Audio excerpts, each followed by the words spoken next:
warahmatullahi wabarakatuh. Untuk pertemuan kali ini kita akan membahas tentang basis data. Jadi konsepnya ya, kemarin setelah kita pelajari tentang pengertian dari basis data, kita masuk ke konsepnya. Yang pertama kita masuk ke hierarki data ya. Di praktek kemarin sudah pernah saya sampaikan bahwa hierarki data yang pertama adalah sistem basis data ya. Sistem basis data itu kemarin ada dua, terdiri dari basis datanya dan DBMS-nya.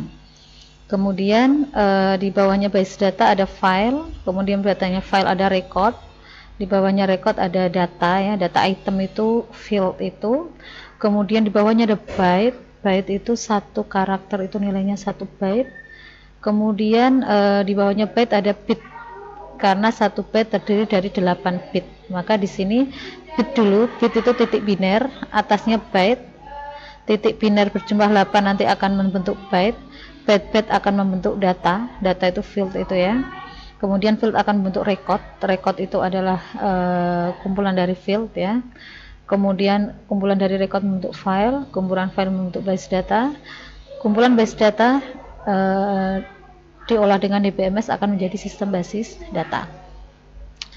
Istilahnya kemarin di materi 1 sudah ada ya, ada entitas ya. Istilah-istilah dasar dalam basis data, yang pertama ada entitas. Entitas ini sekelompok objek yang memiliki karakteristik yang sama yang bisa dibedakan dari lainnya. Misalnya papan tulis, kursi, meja, mobil, pegawai, mahasiswa, ini adalah entitas. Jadi dia memiliki karakteristik, memiliki nama masing-masing yang membedakan dia dengan lainnya. Kemudian ada atribut, atribut nanti yang menjelaskan entitas, misalnya mobil, atributnya apa? Warnanya kuning, mereknya Jazz misalnya. Kemudian tipenya manual misalnya. Ini adalah atribut dari entitas. Kalau mahasiswa apa atributnya? NIM, nama, alamat, agama. Ini adalah atribut. Ya, kemudian di bawahnya ada field. Field ini salah satu elemen data. Jadi kalau mahasiswa NIM ini adalah ada fieldnya NIM 001. Ini field. NIM 002 field. Namanya Reza. Ini nama Reza ini adalah field. Kemudian field-field yang saling berkumpul ini membentuk record. Jadi misalnya record 001 nama Reza jurusan TI, jurusan informatika. Ini adalah record ya, dari field itu membentuk record. Kemudian file, record-record yang saling terhubung nanti membentuk file. Ya, kemudian ada base data. Base data nanti adalah tabel-tabel itu saling berkumpul untuk membentuk base. Oke ya, kemudian berikutnya kemarin sudah saya sampaikan bahwa sistem base data ini adalah terdiri dari dua elemen, basis data dan DBMS. DBMS itu kepanjangan dari Database Management System ya. DBMS ini adalah software dari database, software untuk mengelola database ya. Kemudian selain istilah-istilah tadi juga ada key atau kunci ya. Kunci ini ada bermacam-macam kunci, ada primary key, secondary key, candidate key, alternate key, composite key, foreign key. Ini di materi 1 sudah saya jelaskan. Ya, jadi kalau primary key itu dalam satu tabel itu harus ada satu kunci utamanya.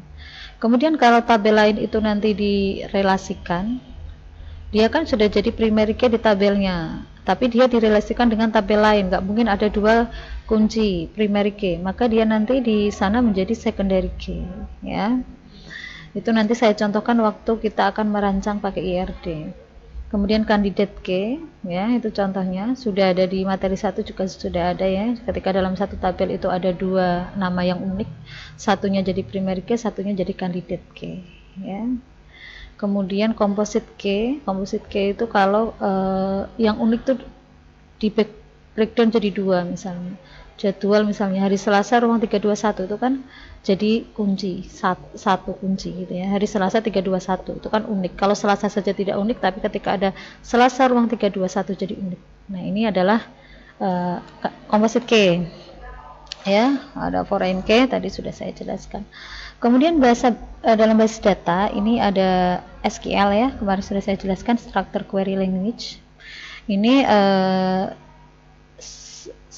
structure query language ini adalah cara berinteraksi ya, cara komunikasi antar pemakai dengan basis data.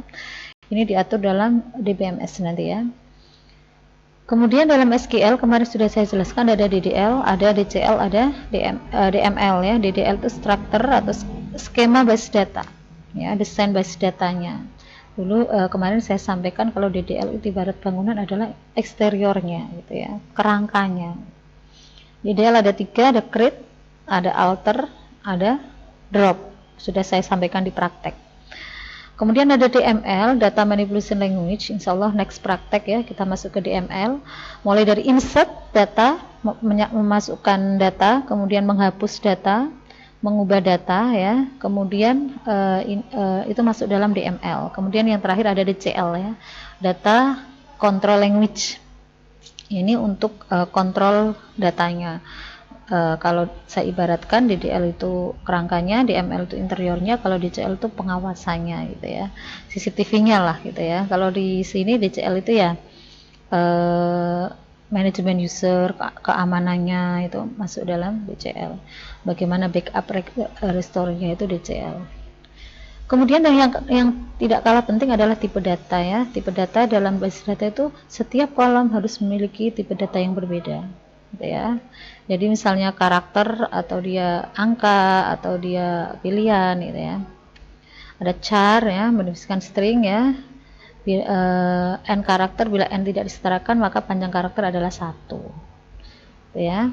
Varchar mendefinisikan string yang panjangnya bisa berubah-ubah sesuai dengan kebutuhan. Jadi kalau char kalau sudah 3 ya 3 gitu ya. Kalau varchar dia akan berubah-ubah sesuai dengan kebutuhan. Tapi harus dibatasi, misalnya varchar 200 itu maksimalnya 200, tapi kalau kita inputkan 3 dia nanti akan menjadi 3. Itu varchar ya. Kalau jenengan menggunakan Oracle itu direkomendasikan pakai varchar ya. Kemudian long itu untuk tipe data binary ya, itu biasanya untuk di Oracle gitu ya. Long row ya sama ya, itu maksimal 2 GB. Jadi datanya bisa menampung 2 GB ya. Makanya kalau teks panjang gitu ya, biasanya menggunakan long atau long row. Kemudian date untuk mendefinisikan tanggal, kemudian number can ya, integer ya. Ini tabelnya.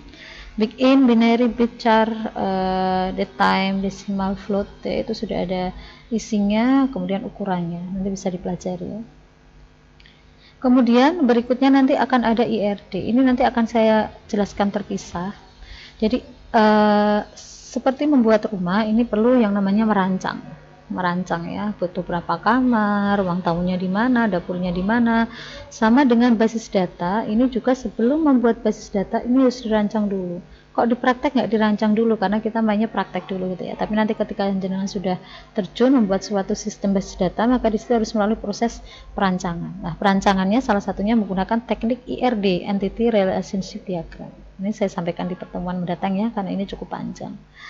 Oke, demikian materi 2 dari basis data. Nanti kalau ada pertanyaan bisa langsung bertanya via Jabri juga bisa, atau nanti pas offline bisa ditanyakan ya, atau pas via Zoom ya. Oke, saya akhiri. Selamat siang. Assalamualaikum warahmatullahi wabarakatuh.